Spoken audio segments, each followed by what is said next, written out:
अगले वक्ता के रूप में जगवीर जी को आमंत्रित कर रहा हूं। आदरणीय जगवीर जी मंच पे आएं और अपने विचार प्रस्तुत करें।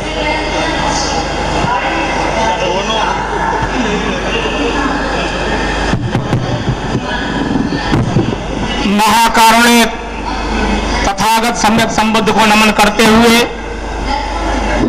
बोधिसत्व बाबा साहब डॉक्टर भीमराव जी के चरणों में श्रद्धा सुमन अर्पित करते हुए मंच पर all India SC/ST railway employee संघ के महासचिव आदरणीय अशोक कुमार जी और मेरे अन्य अधिकारीगण और मेरे साथियों, पंडाल में बैठे हुए मेरे जुझारू साथियों, पूर्व वक्ताओं ने बाबा साहब के बारे में बहुत कुछ बता दिया है।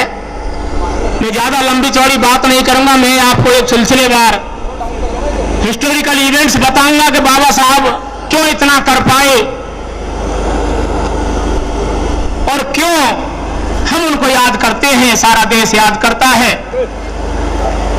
एक कवि ने कहा है हमारे को संबोधित करके कि सदियां बीती इंतजार में कुछ न दे पाया भगवान और अल्प जीवन काल में जो दे गया बाबा महान।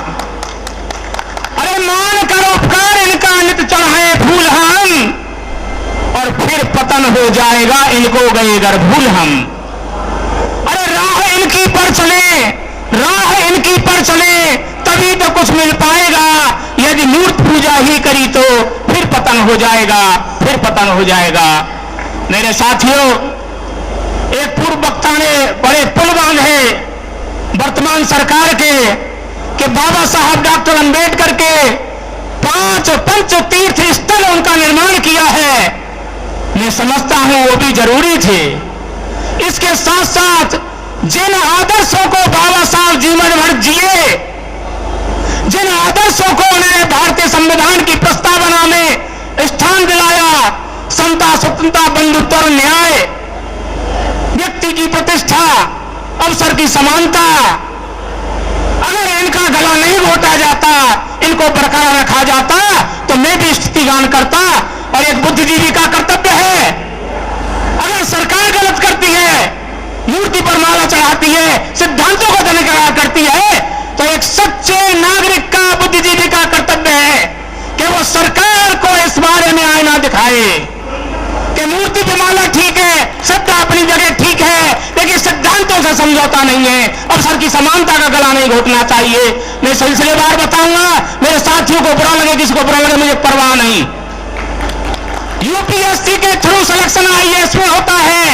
इस सरकार ने लेटरल एंट्री करके बिना यूपीएससी क्लियर किए डिप्टी सेक्रेटरी बनाने का काम किया और अब तक सैकड़ों बनाए जा चुके हैं। अभी लेटेस्ट आया है कि यूनिवर्सिटी में प्रोफेसर के लिए अब डॉक्टरेट की जरूरत नहीं है, अब नेट क्वालिफाई की जरूरत नहीं है, अब अनुभव के आधार पर प्रोफेसर बनाए जाएंगे। तो साथियों, क्या यह अवसर की समानता है? मैं पूछना चाहता हूं, तीर्थ स्थल बनाए, बहुत बहुत धन्यवाद, हम तीर्थ स्थल भी जाएंगे, लेकिन हमें शासन प्रशासन में भागीदारी भी बरकरार चाहिए और भारतीय संविधान की प्रस्तावना में दिए हुआ वो अवसर की समानता का अधिकार वो भी हमें बरकरार चाहिए। अगर बाबा साहब डॉक्टर BR अम्बेडकर स्वार्थी होते, केवल अपने बीवी बच्चों को देखते, केवल अपनी जाति को देखते, तो मात्र 25 साल की उम्र में age a special invitee South Barrow committee के सामने उनकी गवाही नहीं ली जाती, उनसे नहीं पूछा जाता कि अगर वोट का अधिकार मिले तो भारत में किनको मिलना चाहिए। अगर बड़े बड़े देशभक्तों की बात मान ली गई होती तो ना मुझे वोट का अधिकार होता, ना तुम्हें होता, ना मेरी बहनों को होता। वो डॉक्टर BR अम्बेडकर थे जिन्होंने 42 पेज का प्रतिवेदन तैयार करके कहा और एक बात कही कि अगर भारतवर्ष में डेमोक्रेसी लागू होती है देर सवेर, तो अगर भारतवर्ष में सच्चा लोकतंत्र लागू करना है तो यह एडल्ट पंचायत होनी चाहिए, वयस्क मताधिकार होना चाहिए। और उसके पक्ष में उन्होंने अपना 42 पेज का तर्क संगत वक्तव्य दिया था। उसी के तहत जब भारत आजाद हुआ, हमें सबको वोट का अधिकार मिला। साथियों, हम इसीलिए बाबा साहब डॉक्टर अंबेडकर को किसी सीमा में नहीं बांधा जा सकता, किसी जाति, धर्म, क्षेत्र कि नेता के रूप में उनको परिभाषित नहीं किया जा सकता। सच्ची मानवता के नेता थे, सच्चे मानवीय अगर कोई भारतवर्ष में देशभक्त थे, सच्चे राष्ट्र निर्माता, तो डॉक्टर B.R. अम्बेडकर है। मैं सच्चे राष्ट्र निर्माता क्यों कहता हूं? यहां का प्रभु वर्ग जिसे हम स्वतंत्रता संग्राम कहते हैं, एक एक बुद्धिजीवी का कर्तव्य है, बात जनता के सामने आनी चाहिए। वो लड़ रहे थे कि देश पर शासन कौन करे, देश पर शासन अंग्रेज कर रहे हैं, ये जाए तो देश पर शासन कौन करे। लेकिन डॉक्टर B.R. अम्बेडकर लड़ रहे थे कि शासकों को तो शासकों के अधिकार मिल जाएंगे, लेकिन जनता को क्या अधिकार होंगे। अगर जनता के अधिकारों के लिए कोई लड़ाई लड़ रहा था तो वो डॉक्टर B.R. अम्बेडकर थे। और ये उनको प्रेरणा कहां से मिली? ये प्रेरणा मिलती है उनको छत्रपति साहूजी महाराज से, महात्मा ज्योतिबा फुले से। एक प्रोफेसर साहब ने जिक्र किया महात्मा ज्योतिबा फुले का कि विद्या बिन मती गई, मती बिन गति गई, गति बिन व्यापार गया, व्यापार बिन वित्त गया, और बिना वित्त के इस देश की जनता लाचार और अपाहिज हो गई। सत्य बात है। उन्हीं महात्मा ज्योतिबा फुले ने सत्य शोधक समाज की स्थापना करके एक मानसिक गुलामी से, एक वर्ग के वर्चस्व से समाज को स्वतंत्र करने के लिए आंदोलन चलाया। और उन्हीं के प्रयासों से साथियों, मेरे शिक्षा जगत के विद्वान साथी जानते होंगे, पहला शिक्षा आयोग 1882 में हंटर आयोग आया, तो वो कोशिश थी महामना राष्ट्रपिता महात्मा ज्योतिबा फुले की, जिन्होंने शिक्षा के द्वार सभी के लिए खोले। और उन्हीं से प्रेरणा लेते हुए छत्रपति साहूजी महाराज ने 26 जुलाई 1902 को अपने राज्य में शूद्र वर्ग के लिए 50% आरक्षण किया। और उन्हीं की देखा देखी शाहजी गायकवाड़ ने अपने राज्य में भी यही लागू किया। और इन्हीं का देखा देखी वाडियार फोर्ट जो त्रावणकोर के महाराजा थे, मिलर कमेटी उन्होंने बिठाई 1916 में, और 1918 में उन्होंने रिपोर्ट दी और उन्होंने कहा कि मेरे राज्य में जो सरकारी कर्मचारी हैं, जो चतुर्थ श्रेणी में है, तृतीय श्रेणी में है, ग्रुप डी में है, ग्रुप ए में है, उनमें कितने मेरे वर्ग से हैं। तो साथियों, हैरान करने वाली रिपोर्ट आई थी, मात्र सफाई कर्मचारियों को छोड़ करके कोई भी शूद्र वर्ग का व्यक्ति उनके राज्य में राजकाज में नहीं था। इन तीनों कोशिशों को बाबा साहब डॉक्टर अम्बेडकर ने जो फर्स्ट राउंड टेबल कॉन्फ्रेंस में रखा, और साथियों आपको आश्चर्य होगा, अंग्रेज चाह रहे थे कि बाबा साहब डॉक्टर B.R. अम्बेडकर उनका स्तुतिगान करेंगे, लेकिन उन्हें क्या कहा पता है? फर्स्ट राउंड टेबल कॉन्फ्रेंस में उन्होंने ललकार के कहा कि अंग्रेजों, वो समय चला गया कि जब आप निर्णय लेते थे और हम भारतीय मानते थे, और वो कभी आने वाला भी नहीं है। हम सक्षम हैं, अपने भाग्य का फैसला हम खुद करेंगे, आपको देश को आजाद करना पड़ेगा।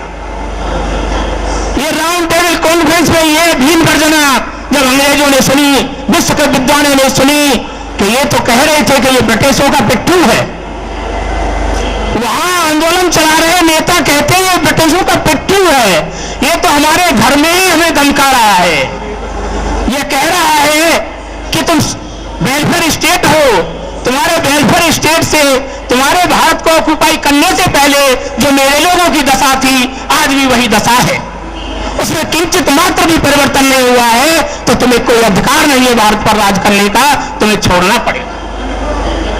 साथियों, फर्स्ट राउंड टेबल कॉन्फ्रेंस में कोई निर्णय नहीं हुआ, सेकंड राउंड, और उसमें महात्मा गांधी नहीं गए थे, इसलिए नहीं गए थे कि डॉक्टर अम्बेडकर को एज स्पेशल इनवाइटी बुलाया था।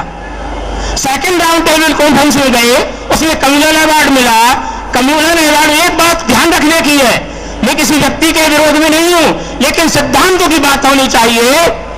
किसी भी नेता ने देश की आजादी के लिए भूख हड़ताल नहीं की, अपने प्राणों की बाजी नहीं लगाई, लेकिन यहाँ के शूद्र वर्ग को, यहाँ की आम जनता को उसका सच्चा प्रतिनिधि चुनने का अधिकार न मिल जाए, तो सबसे बड़े राष्ट्रपिता ने अपनी जान की बाजी लगा दी। वो दूरदर्शी थे, वो अपने समाज का हित देखते थे, देश हित अलग है, समाज हित अलग है, और डॉक्टर B.R. अम्बेडकर संपूर्ण देश का हित देखते थे। अगर वो देश का हित नहीं सोचते तो कदापि कदापि वो समझौता पूर्णा पैक्ट का नहीं करते, उन पर कोई बाध्यता नहीं पूना पैक्ट जब हुआ, उससे पहले जो कॉमनवेल्थ अवार्ड हुआ उसमें अंग्रेजों ने सहमति ली थी, उसमें महात्मा गांधी के भी हस्ताक्षर थे, मोहम्मद अली जिन्ना के भी थे और रियासतों के जितने प्रतिनिधि थे उनके भी हस्ताक्षर थे और लिख के दे के आए थे कि अंग्रेज जो निर्णय करेंगे हमें वो मान्य होगा। लेकिन उस निर्णय के खिलाफ महात्मा गांधी जी ने आमरण अनशन किया, हमसे 2 वोट का अधिकार छीना गया और वहां से जो मेरे साथी ने बताया वो एक शुरू हुआ। लेकिन साथियों, मैं एक बात कहना चाहता हूं,